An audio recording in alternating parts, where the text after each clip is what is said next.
Nuclear test की अटकलों के बीच ये बड़ी खबर है। नॉर्थ कोरिया के तानाशाह किम जोंग ने बुलाई बैठक। कोरियाई न्यूज एजेंसी के मुताबिक लंबी चलेगी ये मुलाकात। किम की मीटिंग के एजेंडे को लेकर आशंका गहराई। किम जोंग जब कोई काम करते हैं तो दुनिया बहुत ही दिलचस्पी और सस्पेंस के साथ देखती है, क्योंकि वहां की बातें बाहर लोगों को पारदर्शिता के साथ पता चलती नहीं है। और ऐसे में क्या हो सकता है, क्या चल रहा होगा किम जोंग के दिमाग में। और किम जोंग इन दिनों ज्यादा ही सक्रिय हैं। यह सक्रियता उनके खुद की दिमाग की उपज है या उनको किसी ने सक्रिय होने के लिए कहा है? संजय भारद्वाज जी।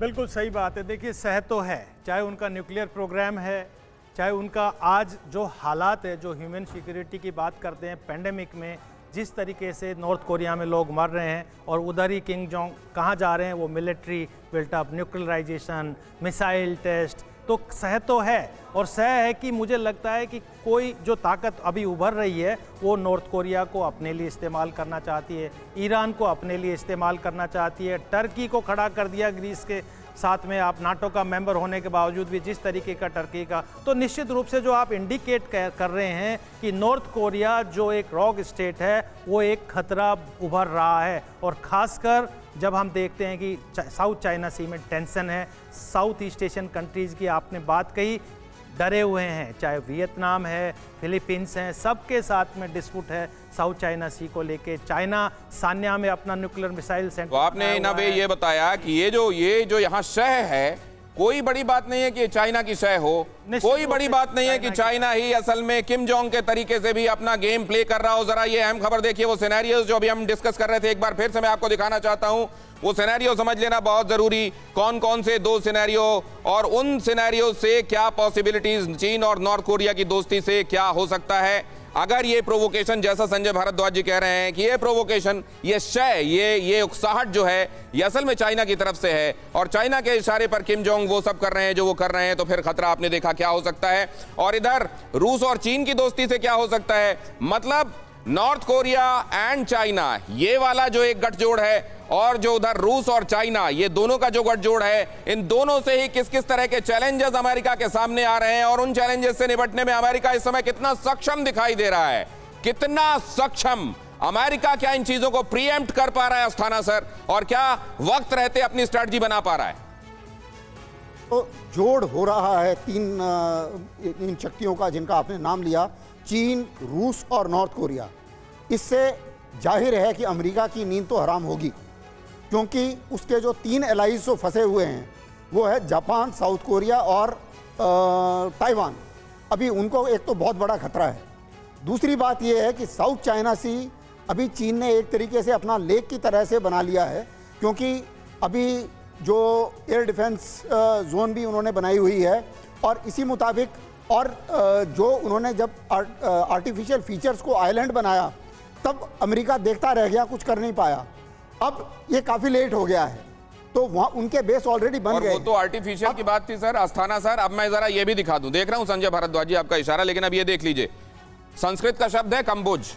कंपूचिया कहा जाता था उस देश को पहले, और अब कहा जाता है कंबोडिया।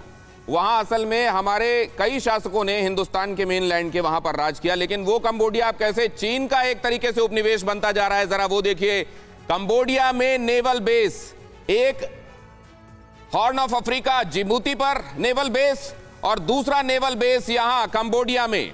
कंबोडिया में ये नेवल बेस रीम के नाम से जो पहले से मौजूद था उसका और विस्तार किया जा रहा है, और कहा यह जा रहा है नहीं नहीं, इसमें आप चिंता मत कीजिए, किसी थर्ड पार्टी के लिए, किसी तीसरे देश के लिए, दुश्मन के तौर पर हम यहां पर कोई हरकत नहीं कर रहे हैं, ये केवल हमारी अपनी बेहतरी के लिए है। चाइना और कंबोडिया दोनों इसको छिपाने में लगे हुए हैं। कहा था सुन त्सू ने कि अगर दुश्मन को वाकई तुमको हैरान करना है तो उससे बहुत सारी चीजें छिपाओ, बाएं को दाएं हाथ का पता ना चलने दो। लेकिन यह बात भी कि कंबोडिया में नेवल बेस बनाया जा रहा है, अमेरिका की पकड़ में आ चुका है। इधर ईरान में देखिए क्या चल रहा है। ईरान में IAEA ने, इंटरनेशनल एटॉमिक एनर्जी एजेंसी जो है, उसने जो कैमरे लगाए थे देखने के लिए कि शांतिपूर्वक इसका इस्तेमाल होगा, यहां पर जो एनरिचमेंट हो रहा है यूरेनियम का, या इसका हथियार बनाने के लिए होगा, वहां पर दोनों कैमरे ऑफ कर दिए गए हैं। कैमरे ऑफ हो गए, वहां से कुछ सामने आएगा ही। नॉर्थ कोरिया में देखिए क्या चल रहा है। किम जोंग परमाणु परीक्षण के लिए तैयार हैं और वो तो ताल ठोक कर ये परीक्षण कर रहे हैं और एक तरीके से है तुमको जो करना हो कर लो, मुझे जो सही लग रहा है वो मैं करूंगा। किम जोंग का ये हिसाब है। और ये यूनाइटेड नेशन सिक्योरिटी काउंसिल में नॉर्थ कोरिया के खिलाफ अमेरिकी प्रस्ताव पर वीटो लगाया गया और ये चीन और रूस की दोस्ती के चलते मुमकिन हुआ क्योंकि दोनों ही P5 के सदस्य हैं। और इधर देखिए तुर्की नेटो से खुद को अलग करने की तैयारी में है। तुर्की जो है हाल में उसने अपना नाम तुर्कीये कर लिया है और अब धीरे धीरे उसकी रंगत भी बदलती जा रही है। अब वो खुद को इससे अलग करके नेटो के लिए रहते हुए फिनलैंड और स्वीडन की उसने सदस्यता का विरोध किया नेटो में रहते हुए, और नेटो में रहते हुए बहुत बार चैलेंज जब वो बन चुका, अब वो हो सकता है बोले कि हमको नेटो से हटा ही दो।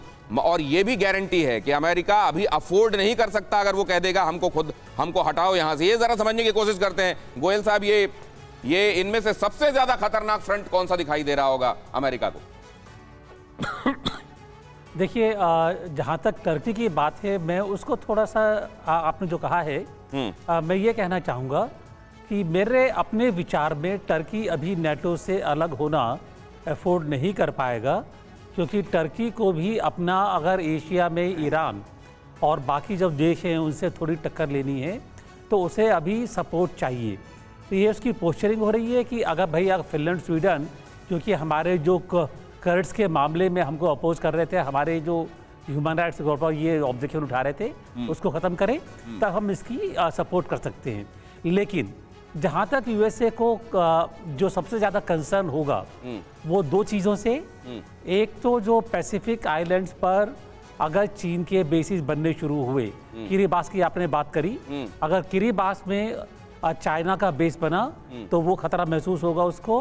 कंबोडिया में अगर हुआ तो कंबोडिया में एक तरह से इंडो पैसिफिक स्ट्रेटेजी जो है ये ऑस्ट्रेलिया और ताइवान को मिलाकर के जापान, इनको खतरा महसूस होगा, जिससे हो सकता है यूएसए इन्वॉल्व हो जाए। ये जो आप कह रहे हैं कि अगर कंबोडिया में बेस है, अगर क्या आप तो ये सामने आ गया, हालांकि छिपाने की कोशिश की जा रही है, तो इससे बहुत थ्रेटन महसूस होगा उधर किरिबाती में, वनुआतू पर और उधर सोलोमन में, इन जगहों से, क्योंकि सीधे सीधे जो अमेरिकी बेसेस हैं वहां तक पहुंच बन जाएगी चाइना की, उधर हवाई तक पहुंच बन सकती है इन जगहों पर अगर इसने अपने बेस बना लिए, इसलिए चिंता ज्यादा है। लेकिन इधर क्या किया जा रहा है अमेरिका की तरफ से? मसला ऑकस एक ऐसा ही गठबंधन किया गया, सैन्य गठजोड़ बनाया गया जो चाइना को काबू में करने के लिए है।